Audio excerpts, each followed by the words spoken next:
morning, everyone. Welcome back to day 5 of our study in Matthew 22, verses 1 through 14, the parable of the wedding feast.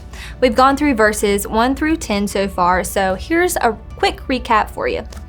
The king is having a wedding feast for his son. He invites his servants. They rudely decide not to come.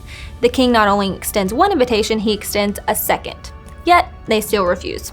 At this point, the servants have deeply disrespected the king. They face the likelihood of reciprocation, or depending on what kind of king this is, retribution. The parable then takes a violent turn. The messengers that brought the invitation were attacked, so the king sends some of his servants to kill and destroy their city. The king then decides to open the invitation to everyone and calls people in from the streets. So let's pick up with verse 11. But then when the king came in to see the guest, he noticed a man there who was not wearing wedding clothes. He asked, "How did you get in here without wedding clothes, friend?" The man was speechless. Then the king told the attendants, "Tie him hand and foot and throw him outside into the darkness, where there will be weeping and gnashing of teeth." We see that not all the people who responded to the invitation were genuine. Some were like this man who thought he would like to go to the wedding, but he was either too lazy or too consumed with his own affairs to prepare himself properly.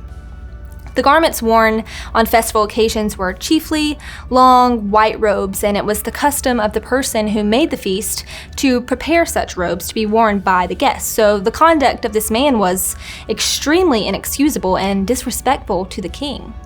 He's given the opportunity to repent, but he remains speechless. He can't admit to his wrong.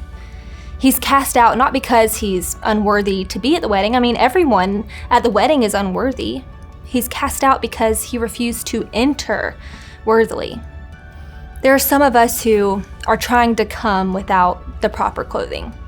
There are some of us who have not put on the righteousness through faith in Jesus Christ. There are some of us trying to come in our own righteousness, by our own efforts, by our own good works.